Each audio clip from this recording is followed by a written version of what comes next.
Good morning, everybody. What an exciting day for Earl Marriott. We are so glad that all of you are here to join us this morning. Thank you for being here to share this really special occasion.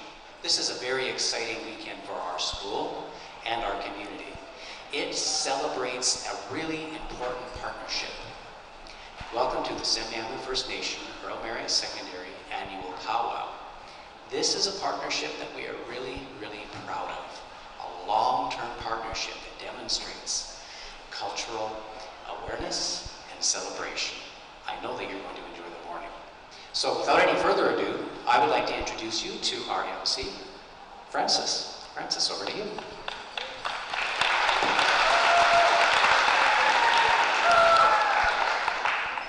Good morning. Dimatho tel squeaks, Kalitso Huastalo. Dimatho tel is my real name. Francis James is my government name. I come from the Stalo people of Chilliwack, and I'm very honored to come here and serve as an MC this morning and afternoon and this weekend on the traditional unceded territory of the Semiahmoo people. I have some relatives that are from here, some very good friends, and it's always good to come here. I believe I've been coming to this powwow off and on for the past 10, 12 years, however long it's been going on. But it's good to see all of you students and some of the teachers here participating this morning, coming to learn a little bit about our First Nations celebration, dances, and songs. I'm just a young person. I've traveled to this type of dancing for a little over 32, 33 years since I was an older boy turning into a teenager. I grew up singing and dancing with my uncles and aunties back home in the Fraser Valley. So this morning we're going to share with you some of the dances and styles that we have that are here with us this morning. We have some of your students and past students here that are going to share some dances. We have also a 3-time World Hoop Dance Champion that is going to share with you, Mr. Alex Wells. It's going to be a little bit difficult to do these dances without singers and drummers. They're stuck in traffic and they're on their way. So we're going to share a little bit of the history with you before we carry on with the dances. Along with me this morning I have my father-in-law, Lawrence Tretier. He comes from the Onion Lake Cree First Nations in Alberta, Saskatchewan, who's going to also help assist with some of this throughout the weekend. So I'm going to turn the microphone over to him for a little bit here, just to explain a little bit more in depth about the dances and the history of the dances that you're going to see and where this celebration comes from. Lawrence. That's it. Good morning. As Francis has mentioned, I come from the prairies where I grew up, knowing and being a part of the Pow Wow circle as a toddler up until now. Also, I'm still a dancer.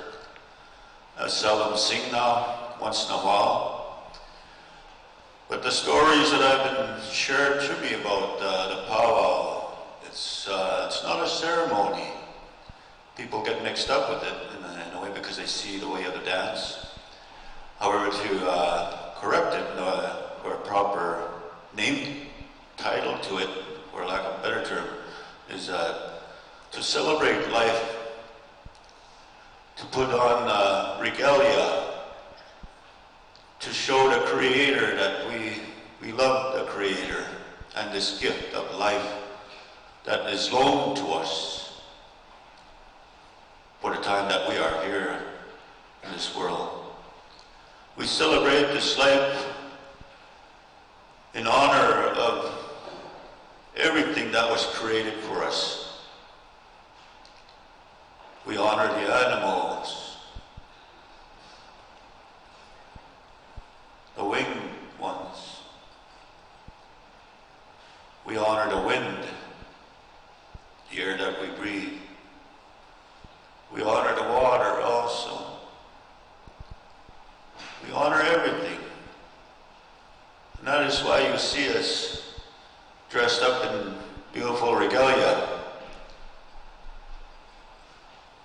not every day that we do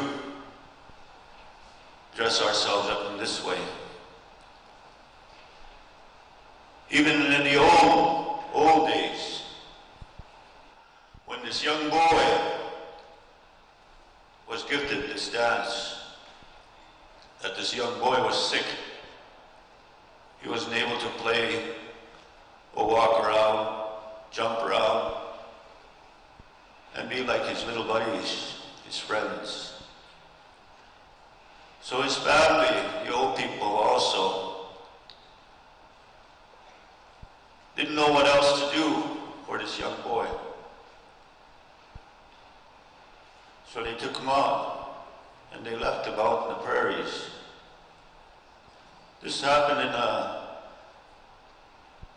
we call a tribe of the Omahas, grass dance. That was the only dance that was here before any other dance, a celebration of Pow Wow. However, this young boy was gifted how to do the dance by these two warriors that came to him. He couldn't walk, he couldn't do anything. So they showed him how to make this regalia, what to use, and how to dance. And they showed him this big drum. They showed him the four legs that held the drum up. And each part of those legs represents songs in order. I believe there's 28 songs, plus the drum song, plus the whipman song, plus the whistle song, plus the other songs that come with that. So there's a lot of songs that come to this.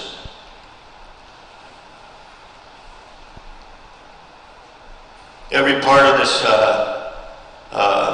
dance, we do what we can to show. And when people are told to come and watch, like back home and anywhere in the Pow Wow world, this young man is seen as after when he was gifted this dance, he was able to go back to his people, and he showed his little buddy, one of his buddies, the songs that he had learned from these two warriors. And when he laid back down on the prairies in the grass, when he got up, woke up, he seen those two warriors walking away, but as soon as he woke up and got up and sat up, he seen the grass swaying like this. Those two warriors went into the tall blades. And then that was the gift that was gifted to this young boy. So he went back to his people and he showed his friend these songs. And when he said, I'm going to make some regalia, how it was shown to me. So he made some. And then when his friend, his cousin, started to sing those songs the way he had showed him, he got up and all the people watched him. He got up onto his feet and he started to dance. The way he was shown in this vision. So he's able to be healed and able to walk, run, jump around, do these things. So that's his gift to this young man, and it was passed on. Other tribes heard about this dance, and they went to that tribe to buy it off them. We say buy by making trade. So we would have the right to hold that. We would have the right to say it's ours also. So that is how it was passed on to us. My people from the prairies, we trekked horse and wagon into the Dakotas to go buy this dance from them. And in Cree we say Wow'17, the Dakota way of dance. That's how, because we bought it off them, that's how we named it. The Dakota way of dance, Wow'17. They got it off from the Omahas also, it's grass dance. And a lot of these young people, the fancy dance, what you see, that young man with the feathers, the bustles, that came into northern regions back in the 50s. And the women started coming out in the dance circle. It was just the men that used to dance. It was just the men that used to dance. And the women would stand where they were seated. And in support of the song, in support of the singers, they would stand and bounce on their knees from where they were seated. And then in the late 50s, in the mid-50s, that is when a couple of young women decided to join the men inside the dance circle. And that was the change, the change that was happening within our powwows. The old people didn't say anything about it, like it was not right or incorrect. But they permitted it because they probably seen that our women needed this also as much as the men, that they needed this for their strength, for the children also. And I thought I would share that a little bit about the powwow itself. And I'm glad that my younger brother is here. The one with the shades here in the blue and black vest. He's from Saskatchewan as well. And he's been singing, him and I have been singing for quite a while. Short time, maybe 45 years, not long. But there are other older people than us that have been singing a greater period of longer than us back home. So with that, I'll hand it back to Francis here. In the meantime, he'll explain a little bit more about the dances itself.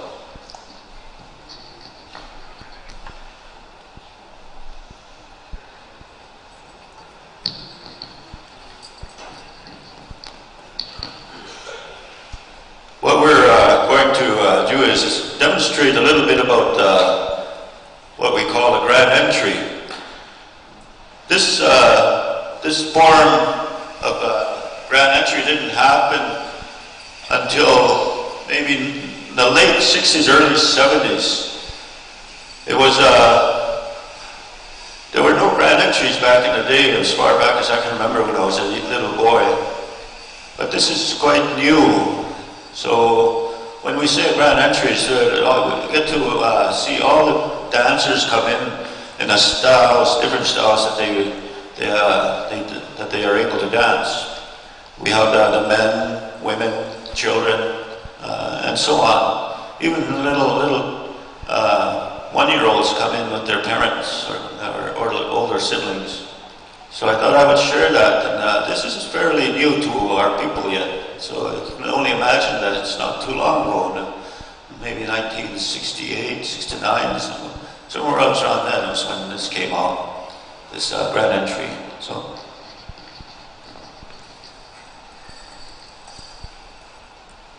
We'd like to invite, if we have visiting principals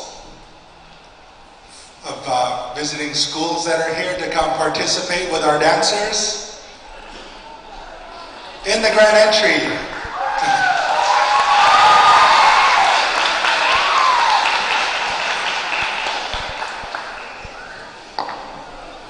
As Lawrence was saying, there's a lot of this is some of the things that happen at these celebrations are newer. I'm just a young guy, so I grew up with some of these like the grand entry. The little bit of knowledge that I have, Pow Wows came to British Columbia. The very first powwow that was held in this area was on the Capilano Squamish Reserve. And some of the people of southern Alberta came over and celebrated. They did some of our coastal dances, and they brought over singers and they shared and they left some of these dances with the people here on the Lower Mainland. One of our relatives from the Squamish have this documented in a book that helped kind of pave the way for some of their people over there. And so it is quite young here in the Lower Mainland. It hasn't been around as long as it hasn't been in the prairies.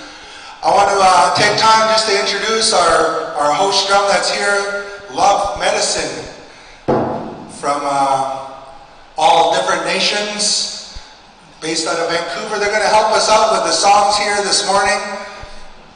We're going to, do we have some more principals? We have to have more than just the 1, 2. Some teachers as well. I know there's teachers that are shy.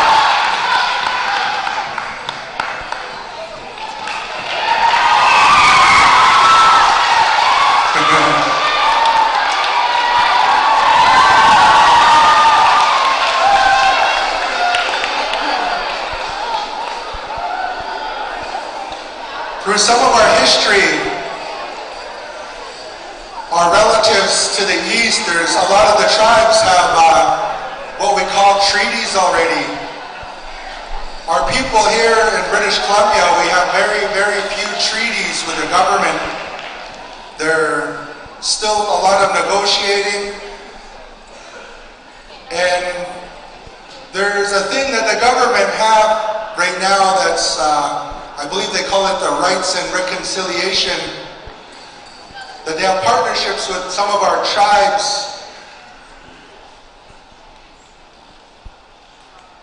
Myself, I just like to think that we come and do these things to help educate and make aware that our people are still here, that we're not in any book, we're not in any video, where we've been carrying on for many years.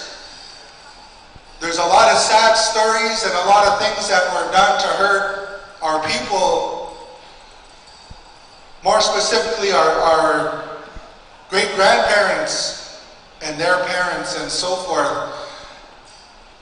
But we continued on, and we have to continue on in a good, healthy way. And that's what we're here to do today. So we're going to have a small grand entry here. We're going to turn the floor over to Wow'17.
How about the dancing of your teachers and principals?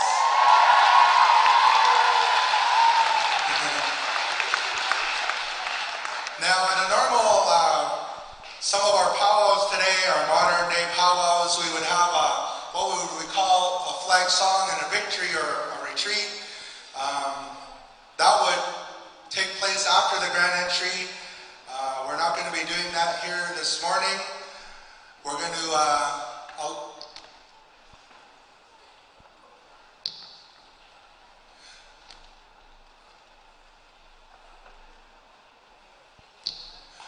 we're gonna do one verse and one verse in honor of our Eagle staff that was here, that was brought in.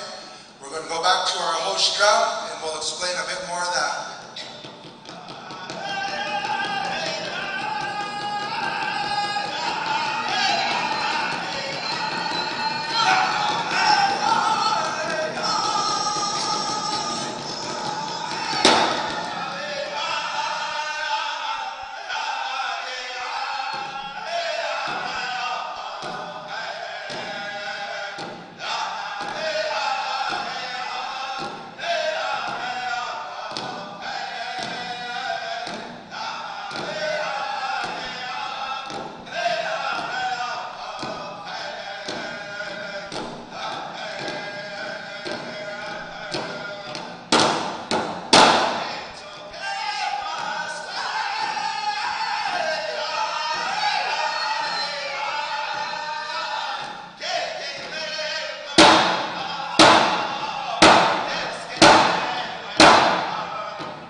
The first song that they sang came out in the mid-60s, we believe,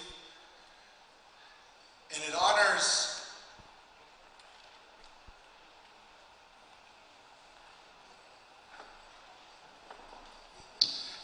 our veterans, the ones that went to war with our countries to look after our people, to look after our territories.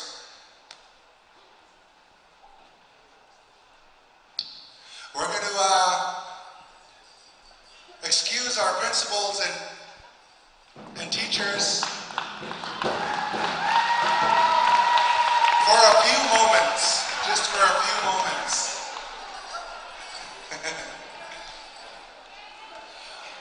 We're going to take some time here now and explain some of our dances. We're going to excuse our ladies. We're going to do our fancy bustle dance. And I'm going to turn the microphone over here to Lawrence to explain a little bit more in depth of this dance to the students here. I believe this is one of your students here at Earl Marriott. So we're going to allow Lawrence to explain a little bit more in depth of this style of dance. As I mentioned earlier, that this dance originates from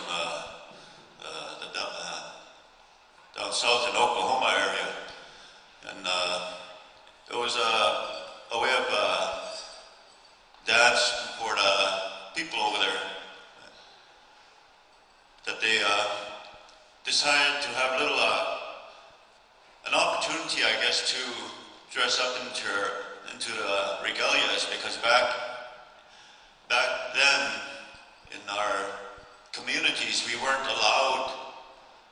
express ourselves in this manner. The only times that we were allowed by the government was at county fairs, or when they needed our people as part of their celebration, wherever at county fairs or whatever. So it was an opportunity for a lot of our own people to come out with their regalia and enjoy this gift of life. Even though it was a short time, but then, back then in down south, this is the way of dance that came about back as far back as the 40s, I believe, or 30s. But anyhow, it represents the style. It's more like a freestyle of dance. A lot of footwork. Left foot does the same as the right. It was like a part of the grass dance, but in more faster tempo. And a lot of the leggings that you see represents the animals, like the horse. And so a lot of, like when we say a freestyle, a horse does a lot of high stepping, a lot of high kicking. So this part of this dance comes from that. And the rocker feathers represents the two warriors again that I mentioned. They represent the two warriors. And the bustles represents, some people call them the butterflies, but I don't think so, because it was just basically a style that was came about of this the fancy dancers. And the bells were around just below the knee, around the knee area. There were loud bells that were worn by fancy dancers back then. You don't hear that anymore. And I call them these little bells that fancy dancers wear today. I call them cheater bells because they're very light and you can't really barely hear them. but me and the urban, when we used to dance fancy, our bells were pretty loud. And that was years ago. I don't think I can be able to dance fancy anymore. Anyhow, we want to demonstrate this fancy dance.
This is Zaxawal McKenna. He's a student here at Earl Marriott.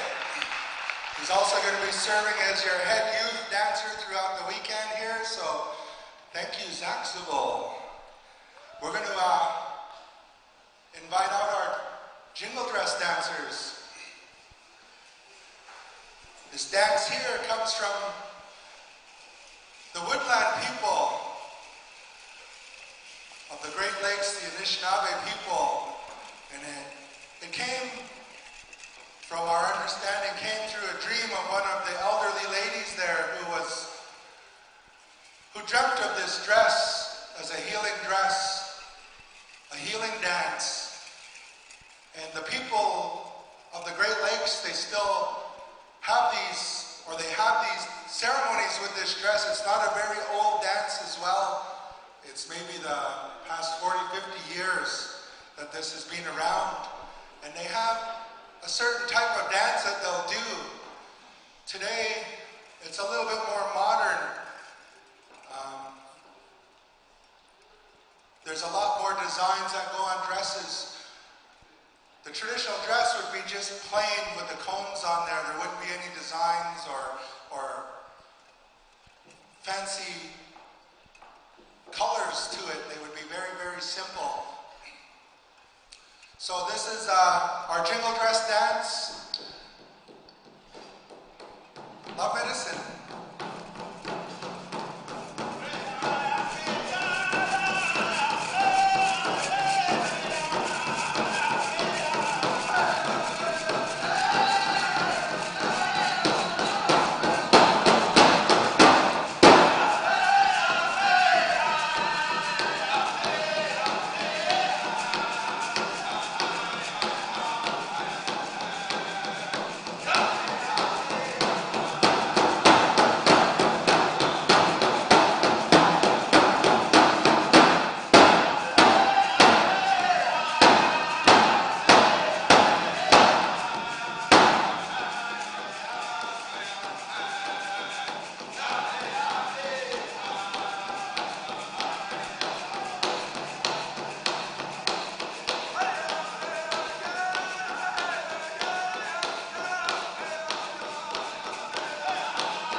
to Anahi McKenna. She's a graduate here last year, and she is in University College now, the older jingle dress dancer.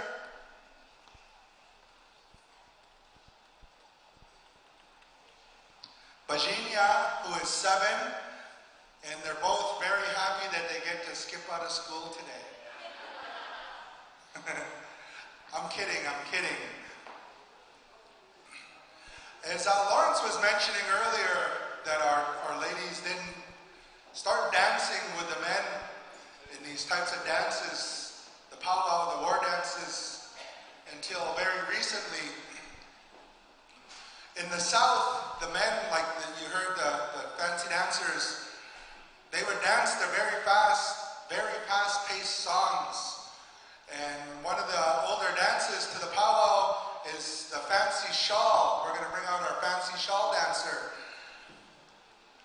Some of these dances, the women also didn't have the regalia. So they would use their beautiful shawls, and they would go out there and dance with the men or against the men sometimes. And over time, the regalias kind of progressed and became a little bit more modern, and they put more designs into them. And the fancy shawl came to life through the southern tribes as well. So this is our fancy shawl dance. We're giving our host drum a minute here to get a drink of water. They've got a lot of singing here this weekend and this afternoon, so love medicine whenever you're ready.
The next dance that we're going to bring out is Our Lady's traditional style.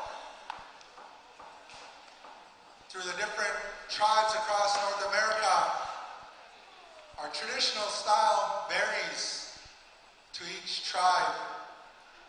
Some would have just all buckskin like you see here.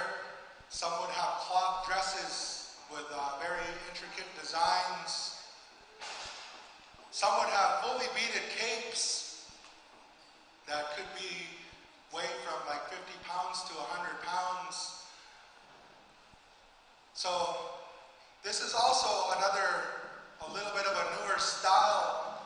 Some of the tribes would wear, the ladies would just wear their normal everyday dress when you go back about 200 years ago.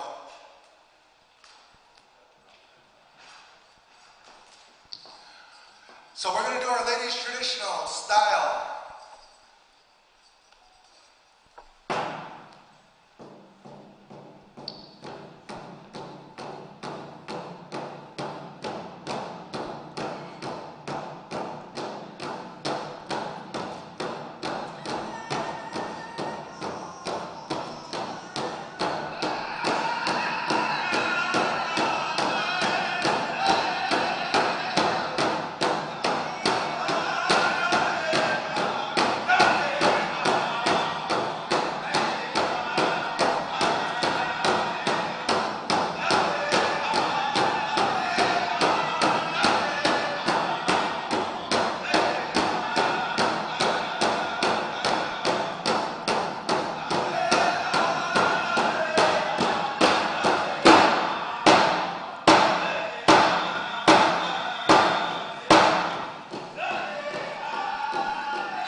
What is called a round dance.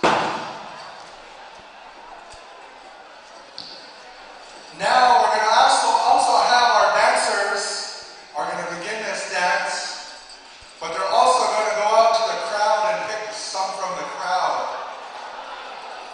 Now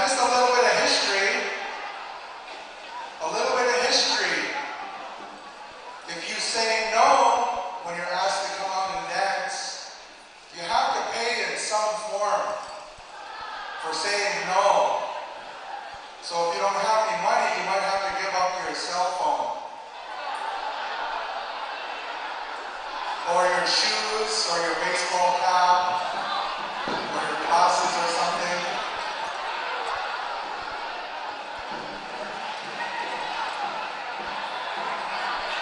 Our dancers are going to lead the way though, so.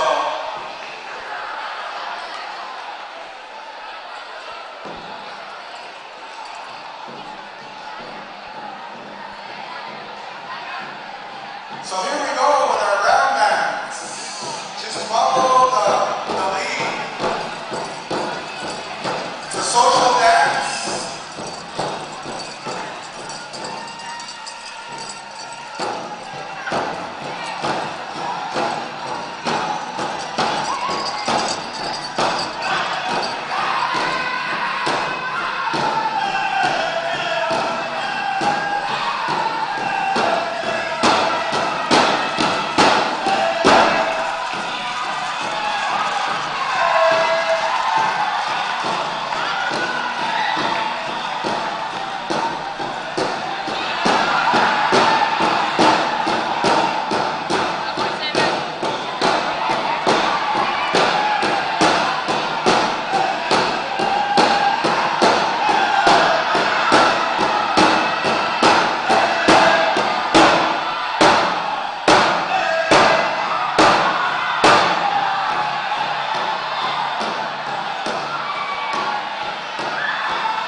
He's traveled extensively across the whole world, sharing this dance with a lot of people.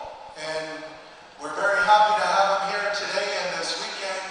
He'll be serving as the head man dancer for the celebration throughout the weekend. I'm going to turn the microphone over to him to explain a little bit and share with you a little bit on what's going to happen here. Alex. Thank you, Greg. I'd like to thank each and one of you here today for your time. And it's a long time to sit and to watch, but it's just a time for us to share our culture. And these are just bits and pieces of what we do, in our livelihood. And these are just bits and pieces of our cultural ways. And there's a lot more to it than you don't see. There's a lot more to become a dancer. There's a lot more, to do these different styles. There's a lot, it takes months and years to work on these outfits that we wear. And, training, beading, sewing, constantly, making new stuff for the years to come. And with the outfits themselves, they might look like a giant bag of Skittles melted on your dashboard, but there's a lot of history and a lot of family designs that come with these dances or these outfits that we wear. And some families have specific designs that other dancers cannot use. Some designs are traditional, for ceremonies and different things like that. But this hoop dance, evolved over the years to become a storytelling dance. You got to use your imagination. You'll be able to see the story we're about to tell you. We're making formations of plants and animals, all the things we use in our culture a long time ago and still today. And so the hoop dance is also an old style, even though you're related to the hula hoop. But in our native tradition, our First Nations tradition, our core of our teachings is everything evolves around the circle. And just like going to school every day, that's the way our culture is teaching us how to survive in our territory. How to survive, what animals to hunt, what berries to pick at certain times, what to grow at certain times. So that's what the core of our culture is also teaching us. So this dance is called the hoop dance, and they say the Hopis and Navajo people have a claim to it, but there's many different tribes that have their story as well. With the contest itself, you're being judged on footwork, you're being judged on your outfit, you're being judged on originality, but still keeping within the native traditions. And nowadays, a lot of the dancers, the younger dancers, are coming up with very intricate and technical work, or I guess you would say. And Circus Olay has also picked up this style of dance and added it to their shows, becoming a worldwide talent, I guess you would say. But also this dance I say I owe to my life because it's brought me, overseas many different things for corporate events, for world events, for Winter Olympics, Calgary Stampede, National Finals Rodeo, and performed in front of kings and queens and so on. So this is what we do. This is who we are. So we'd like to thank each one of you, for your patience this morning, for your time. And it takes a lifelong journey to understand and to learn one's culture. So we'd like to thank you, each and one of you here today, for your time. So I'd like to share this dance with you.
so grateful for this opportunity to be here, and at this time we would just like to recognize the work that you do. Thank you to the McKenna family.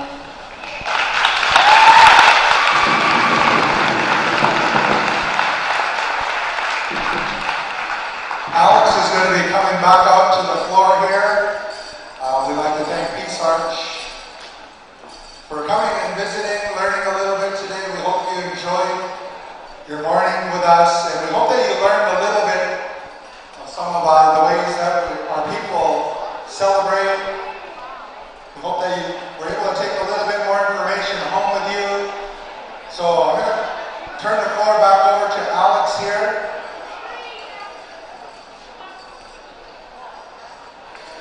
So if you ever want a good morning aerobics, that's a good one there. So I'd like to give some of you an opportunity right now. I have 22 hoops or 21, and we're going to give you a chance to come up and try some of the basics to this step. Just raise your hand and we'll pick a few people to come on out. We're just going to do some of the basic steps to this dance. So give me a moment here.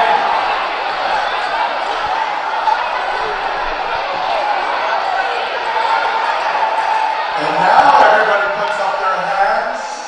Nobody wanted to dance the social dance. You were all running and hiding, climbing up further up the bleachers to get away.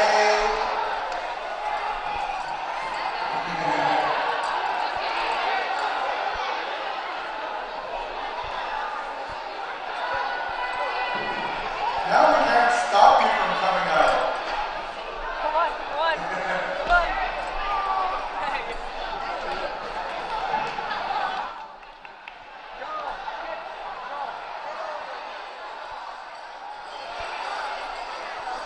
Once you have a hoop, find a spot on the floor and then space yourselves out and just put the hoop on the floor, please. Thank you.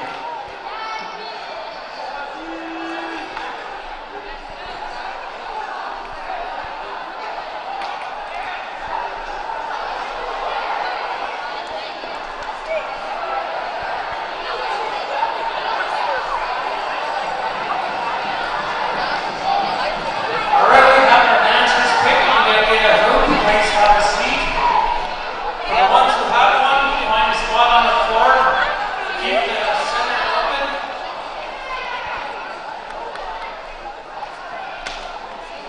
All right, the ones with the hoops, eyes forward.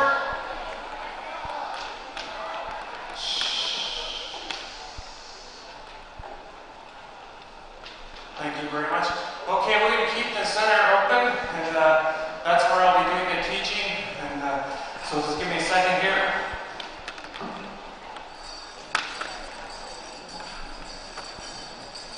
This is where we're going to need you to be a tad quiet, so Alex is not going to have the microphone out there. He's going to be shouting at the top of his lungs to the students that are out there. All right, so a lot of you stand up, put your hoop on the floor.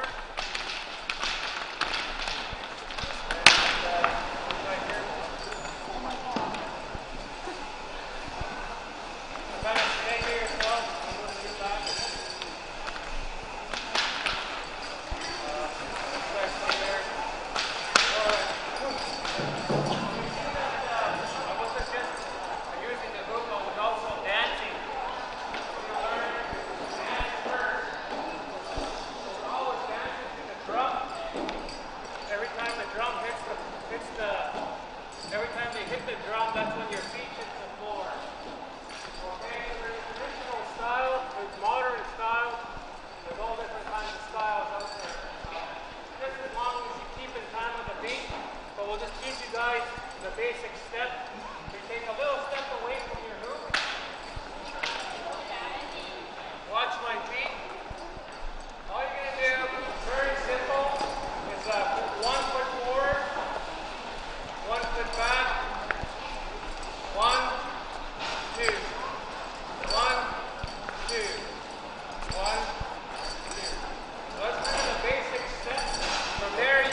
So those are the basic moves in the dance. Eyes up front, put your hoop on the floor.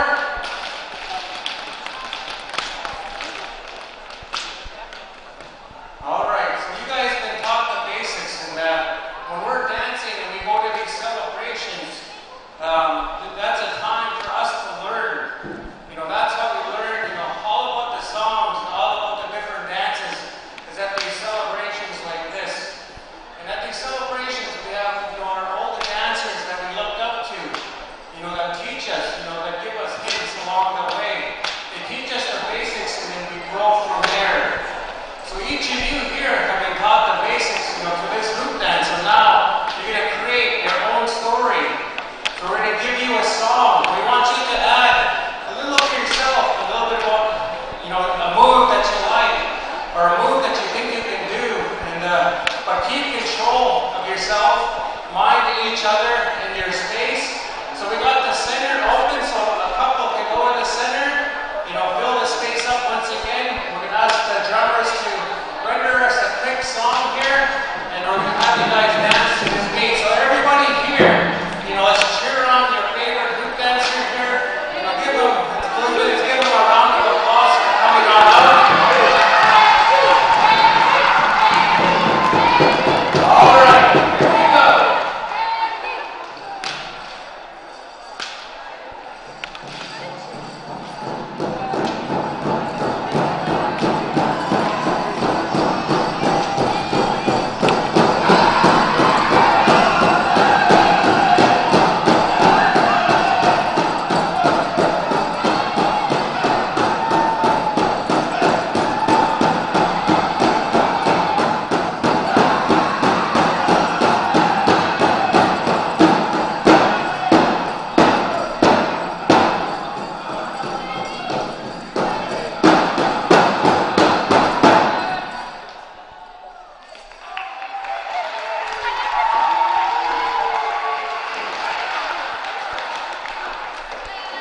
I want to say thank you to all the students that participated. Good job. We're going to collect the hoops here. We have some of our students from here, from the school here at Earl Marriott, that are going to be going back to class.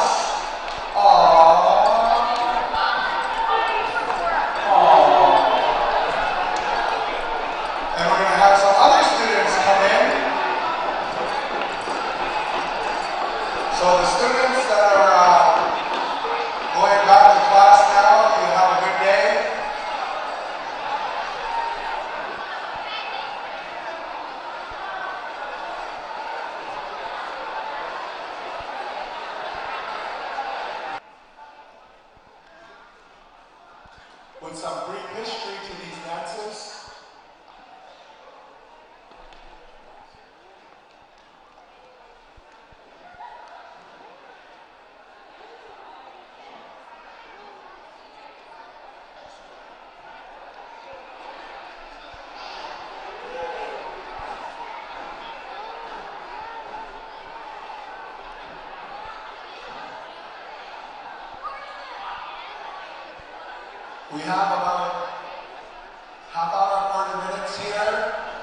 till lunchtime. So we're going to just share with the students that are here that just came in from Earl Marriott here that switched over.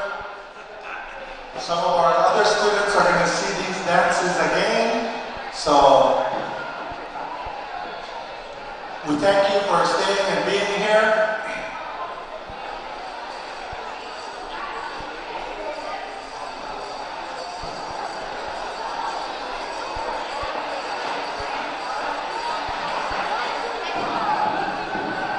For the students that are just getting in here, this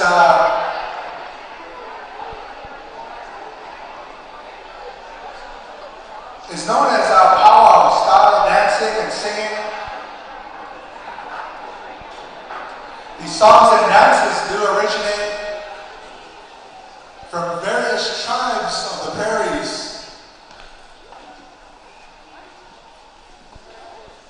The first dance we're going to bring out for you is known as the fancy bustle dance. This is Saxophone McKenna. He's a student here at Earl Marriott. This dance comes from the southern plains, the Oklahoma area of the southern states. These songs would be very, very fast, and it would be almost, or would be like a competition between the dancer and the drum group. The dancer has to be able to stay in time, and you'd be able to tell if they were staying in time by their bells on their legs. I don't know if Saxophone has any bells on them. No? Oh, he's cheating. So this is our fancy bustle dance.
This dance originates from the Great Lakes area, the Ojibwe and Anishinaabe people.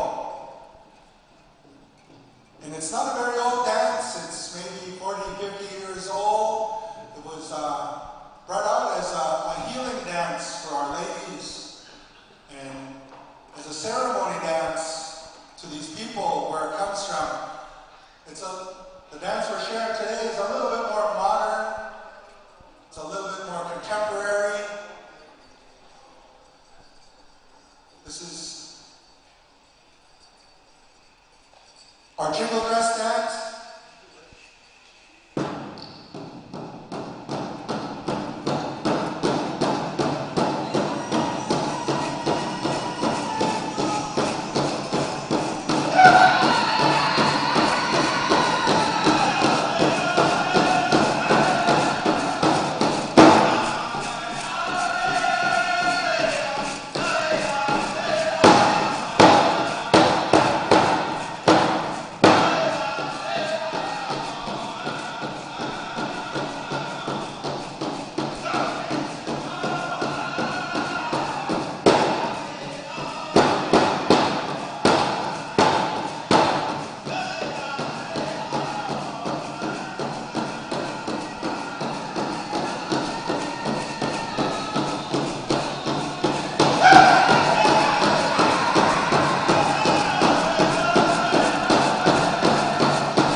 How was our jingle dress style?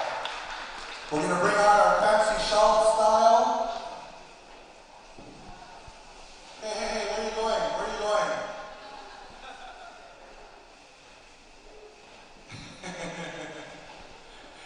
You can't sneak up that easily. Our fancy shawl dance also originates from the Southern Plains. And the ladies would come out and sometimes dance against the men to these fast-paced songs. And sometimes they only had their beautiful shawls that they could wear. So this song, the dance also came to portray the butterfly in a way. And they would use the very beautiful flower colors. So this is our fancy shawl dance.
The next dance we're going to bring out and share with you is our ladies' traditional style. This style has a lot of different varieties. All the different tribes have a different type of traditional style that they would practice, that they would use, they would dance. Some would use buckskin or cloth or fully beaded capes. This is more of a cloth or a buckskin style dance, a lady's traditional buckskin style traditional love medicine.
We're going to invite forward one of our good friends, a three-time world hoop dance champion, Alex Wells. Alex has traveled extensively throughout the world, and there's a hoop dance championships that's held down in Phoenix, Arizona at the Herd Museum. Alex has won this championship 3 times in his life, competing against some of the world's best hoop dancers. So we're going to, once he's done setting up, we're going to turn the microphone over to him to allow him to explain a little bit and tell his story. Thank you, Francis. I'd like to thank each and one of you here for your time today and just learning a small part of our culture through song and dance. And it takes a lifelong journey to understand the history and the culture, but it takes a lot of patience as well. And I'd like to thank you for your time here today. And there's a lot of talking and a lot of different things that we're going through, but each is a culture. Takes a lot more time and patience to learn each aspect. The drumming, the language, the songs, the outfits. They all have a very significant meaning. And also with this dance we do, they don't specifically come from our territory, but over time we have traded the rights to be able to do these certain styles of dances here. And the hoop dance itself, I started at the age of 13, and it's brought me around the world, traveling internationally, competing, and also performing. This is my livelihood that we do corporate events and many different things around the world. And performing for the Calgary Stampede National Finals Rodeo, Winter Olympics, and numerous festivals from around the world. But it's always a great pleasure to come out and do these styles of dances. And I'd like to thank the school, for their interest and for their influence, to help us, to preserve these styles of dances. And with our gatherings like this is where we started as children, the coming together, getting everybody together, sharing songs and dances. And we would watch, all the different dancers. So this is a very small piece, but when we go to our celebrations and POWs and that, there's up, from 200 to 1,200 or 1,500 dancers. these celebrations. So each category in each dance, there's up to 5 to 30 dancers all competing at the same time. So these are just very quick demonstrations and to share what we know as growing up. And our culture is basically teaching us how to respect the land for everything it gives us, and how to respect each other for who we are. And the hoops itself, and within this circle, that's our main teachings that we have. Everything evolves around the circle. There's no beginning and there's no end. There's nobody standing on top. There's no pyramid where there's one person. And when we dance together, we unite everybody. No one's above you, no one's below you. So this hoop dance, you got to use your imagination. And when we make these formations of plants and animals, all the things we use in our culture, it's like a medicine dance. So anything that came from the earth and we used it and we danced with it, it was called a medicine dance. We didn't worship the animals, but we learned, how to survival tactics off the animals. So this dance is called the hoop dance, and it's to bring, native awareness, to our people as well. So I'd like to thank you once again. Thank the drummers, for their songs, without these drummers.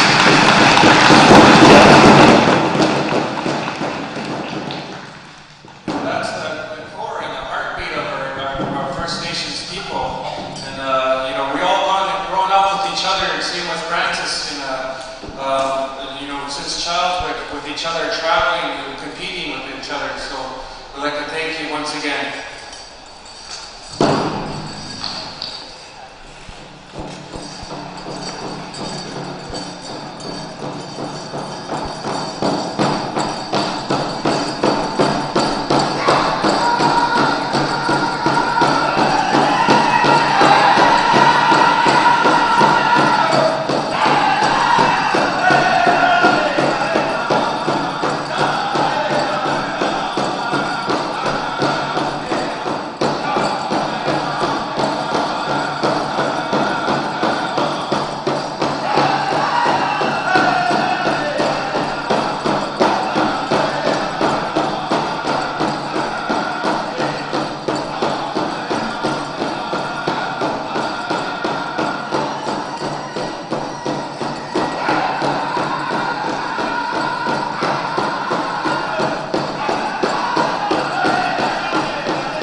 2 seconds, he said.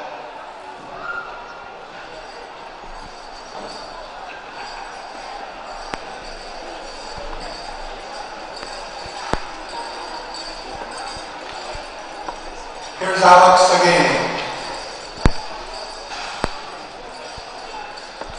All right.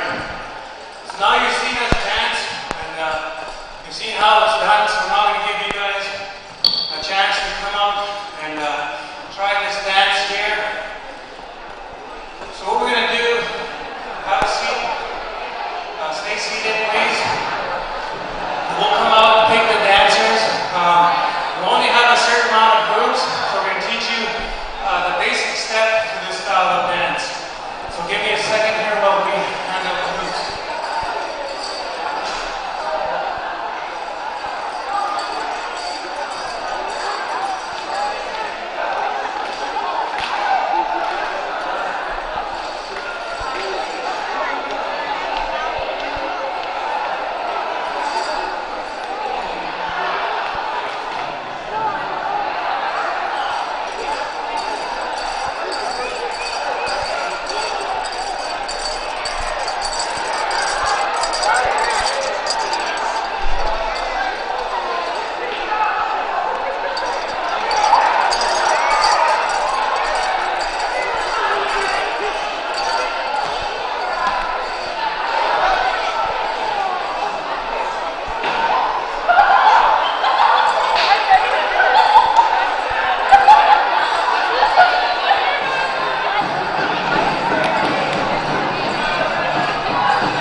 All right, can we have everybody's attention? Nice and quiet. Okay, step onto the hoops. Step back a little bit and watch out behind you, not too close to the benches. Make sure you have a little bit of room beside you. For the rest of you, just give us a second. We're going to be teaching them the basic steps, and we'd like to give these guys a round of applause for coming on out. You know, great job.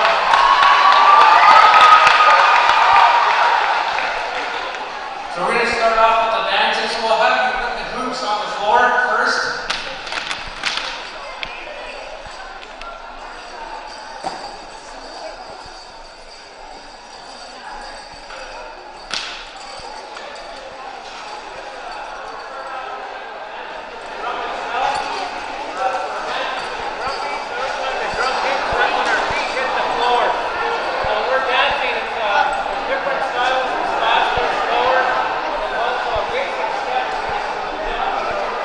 Watch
Some of our visiting students did leave already. We want to thank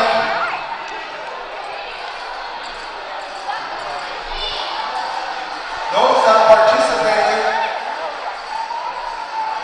Thank you, Alex, for sharing a little bit of the dancing and how the basics of hoop dancing. I know that some of our other students are going to be going back to their classrooms or on lunch break. We want to thank you for coming on out, and hopefully you learned a little bit here this morning. We will be doing this again at 1 o'clock to 3 o'clock, so thank you to the students, and especially the ones that came from the other schools for coming and participating.